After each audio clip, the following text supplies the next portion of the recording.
Hello students, in this video I'm going to talk about the concept of electron gain enthalpy. It's a trend across the period and down the group in the periodic table, and the successive electron gain enthalpies and what is the difference between all of them. So to begin with, it is electron gain enthalpy. You can easily decipher from here that it is talking about the gain of an electron, and it is talking about enthalpy. Now, why is it saying enthalpy and why is it not talking about energy? Because the only difference between energy and enthalpy is that the energy that is being recorded, or the energy at a constant pressure, is called as enthalpy. Why we are dealing with this particular concept, that is enthalpy, is that because whenever you are doing reactions in the lab, or very basic reactions, they all are happening in the open containers, and in such reactions the basic condition that is same throughout the reaction is going to be the pressure, and that pressure we are talking about is the atmospheric pressure. So if you're talking about atmospheric pressure being constant throughout, then you are talking about enthalpy and not energy. Now it is represented as delta HEG, or in some books you will see it like this also. They both mean the same. And since it is energy, it is also calculated in joule or kilojoule per mole. Now electron gain करने के लिए 90% of the times it is going to be the energy that is being released, right? So here we are going to talk about energy released mostly, but there are exceptions also, wherein we will say that energy is absorbed also. There are few exceptions. So if I'm going to write an equation involving this electron gain, I say that I have an atom X which is neutral atom, it is isolated, and it is a gaseous atom, right? So now if it accepts an electron, it becomes a monovalent anion. What do you mean by monovalent? Mono means one, valent means valency, or the oxidation state, the charge that we are talking about here. And since I said that mostly the 99% reactions it is the energy released, so I'm going to write my electron gain enthalpy on the right hand side. That means it has been released, or I can say it is exothermic. And also for exothermic, the enthalpy value is negative. So now if such an atom gains an electron, the electron would be attracted towards the nucleus. So there is going to be the force of attraction which will pull the electron towards the nucleus of the atom, leading it to form the charge on the ion. So if I have to define electron gain enthalpy, it can be defined as amount of energy released, or you can write in the bracket that absorbed to for a few of the cases, released when neutral isolated gaseous atom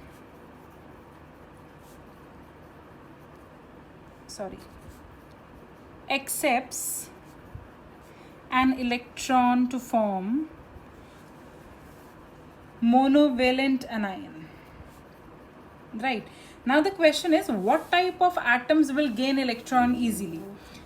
So the answer to that is only non-metals, because we know metals are electropositive in nature, so they give out electrons easily, whereas the non-metals are electronegative in nature and they accept electrons easily. So if I'm talking about non-metals here, they have more negative value of electron gain enthalpy. That means it easily gains. Here we are not going to talk about if it is positive, negative, or zero. Here we are going to talk about if it is more negative or less negative, because as we have said that the energy is being released when the electron is being added into the shell. So we will say that it is more negative if it readily accepts an electron, and it is less negative if it accepts the electron with a lot of difficulty. So now if I talk about metal, what will be the value of electron gain enthalpy for the metals? It is going to be less negative. Why? Because as the tendency to gain electron is low. अगर आप बहुत ज़्यादा energy लगाओगे, for I just said that the energy can be absorbed also. So if you put in a lot of energy, after calculating how much of energy was added and released, the value would be less negative. So when I'm talking about metals, the tendency of gaining the electron is low. So I will say that the electron gain enthalpy is less negative. That means it is not going to be easily accepted. Now what happens when we go down the group?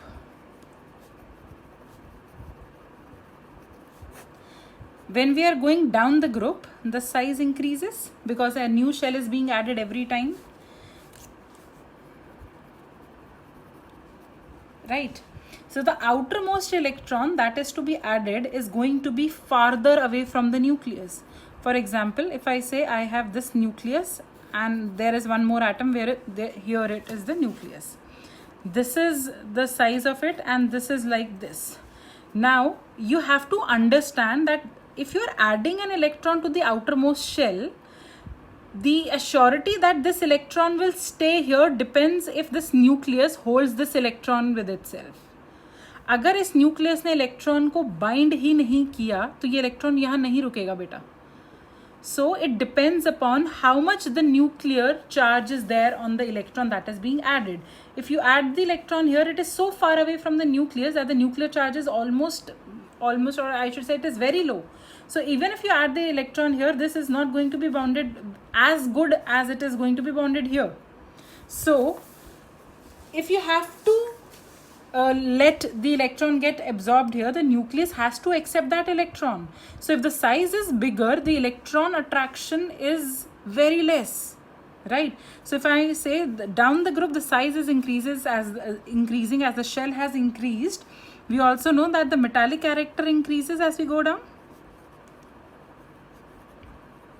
right? So what will happen to the electron gain enthalpy? It will become even less negative. That means it is going to be very difficult to add an electron while you're going down the group as the size is increasing. It is easy to add the electron if the size is less, as it would be having more of effective nuclear charge. I hope it is clear. Now if I talk about across the period, that means you are going left to right in a period. Now the shell is same. The electron is being added into the same shell. So the electron and nucleus attraction goes on increasing. So what happens to the size? So the size, or I can say the radii, decreases. So as you are going from left to right in the period, the size is decreasing. That means the attraction between the nucleus and the outermost shell is increasing. It is now more in the power of the nucleus. So now electron gain will be easy. So when you are going left to right in a period, what is happening to the electron gain enthalpy? It becomes more negative. So top to bottom in a group, the electron gain enthalpy becomes less negative, and left to right it becomes more negative. Now if I go on the extreme right corner of the periodic table, what I find are noble gases. Now we know that the noble gases do not gain or lose electron as they have a very stable configuration.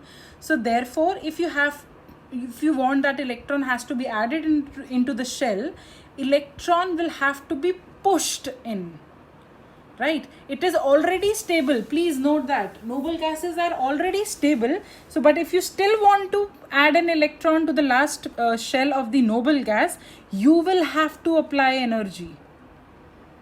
So as the energy is needed to push the electron in the stable configuration of the noble gases, we say that electron gain enthalpy for noble gases is positive.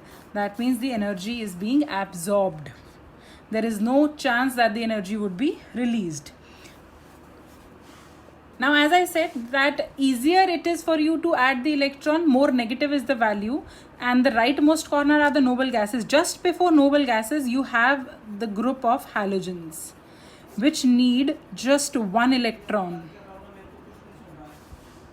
So they can easily accept that electron because they just need one electron to become stable.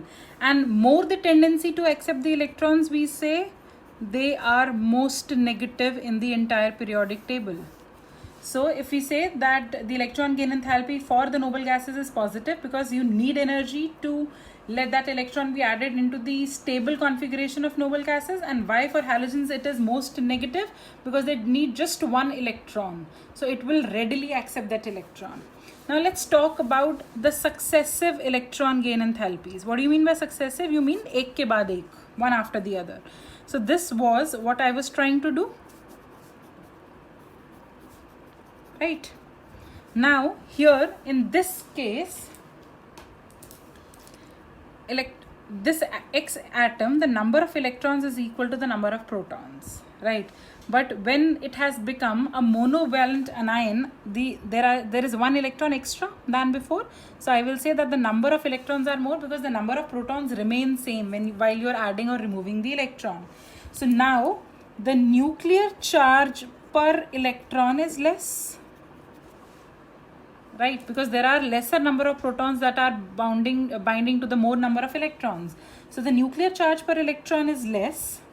So that means there is less attraction now. The pull is less. Now the incoming electron accepts electron with a little difficulty.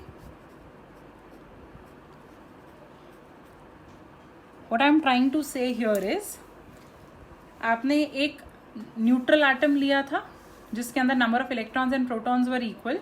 You tried to add an electron. This was the amount of electron gain enthalpy that was released, and it became X minus. Now you're trying again to add one more electron to this so that it becomes X2 minus, right? So now when it is X minus, the nuclear charge per electron is already less, and there is already less attraction between the nucleus and the electron that has been added.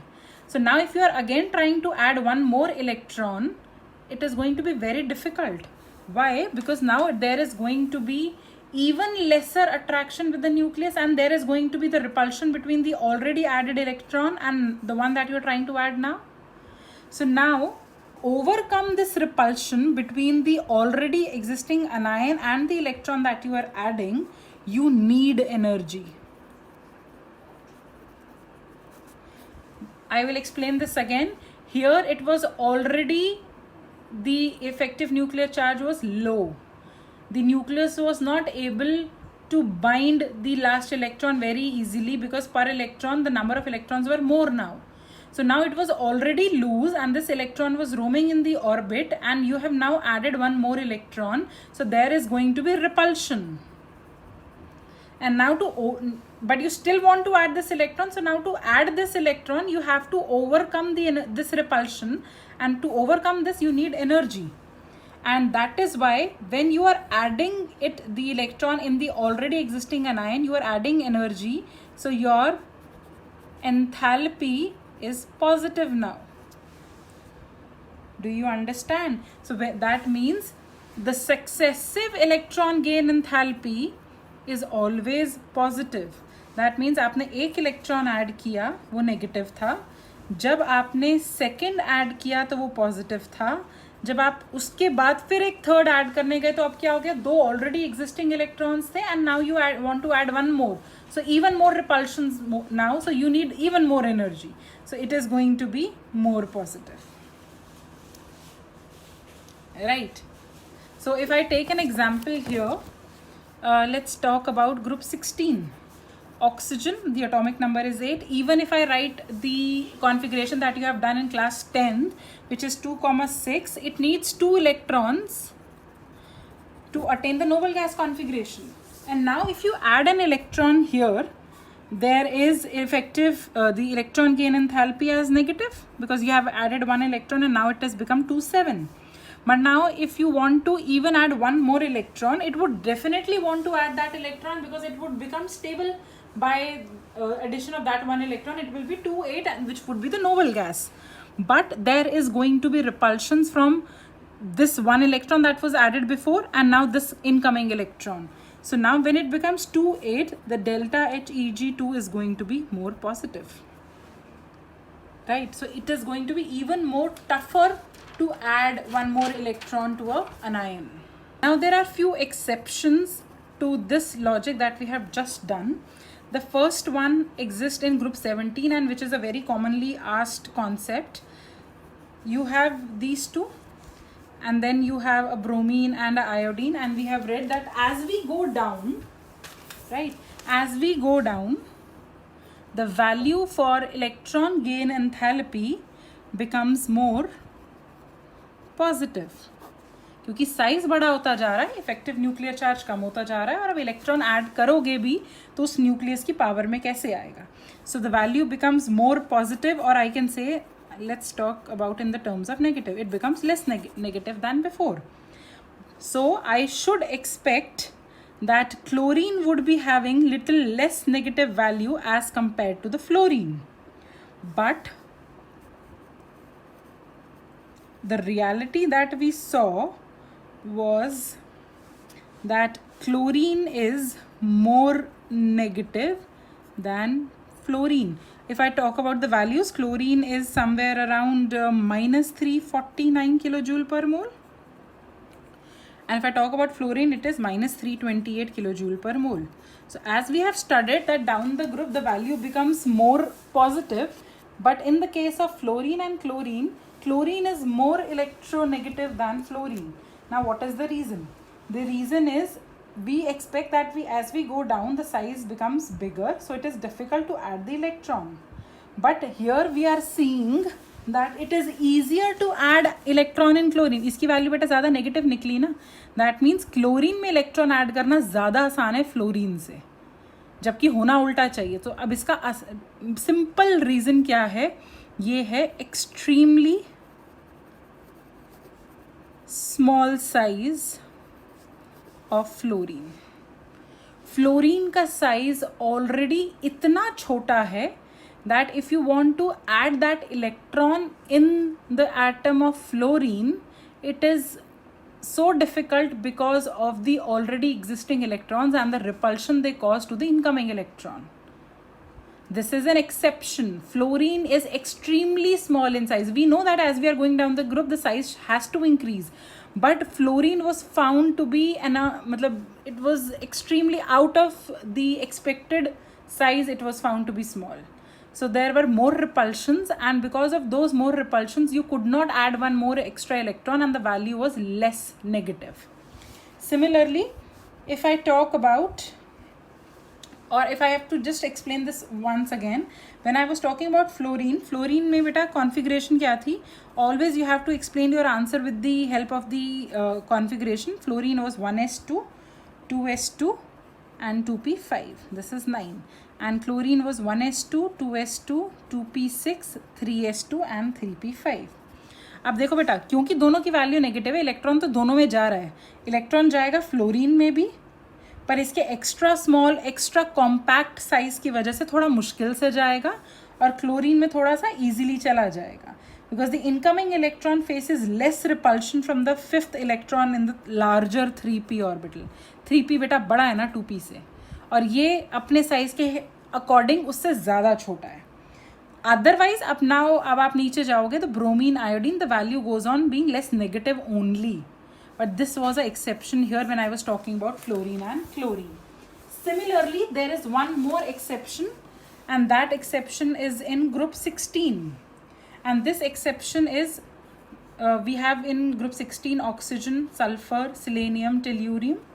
The atomic number here it is 8, here it is 16. So if I write the configuration, it is 1s2, 2s2, 2p4, 8. 1s2, 2s2, 2p6, 3s2, 3p4. Again, as you expect कि नीचे जाते जाते value less negative हो जाएगी, but again because of the extremely small size of oxygen and oxygen being more electronegative, there is going to be more repulsions for the incoming electron. So when we talk about these two, sulfur has more negative value than oxygen, जबकि हमें पता है नीचे जाते जाते value और negative कम negative होनी चाहिए. It should be less negative as you go down. But sulfur was found to be more negative than oxygen.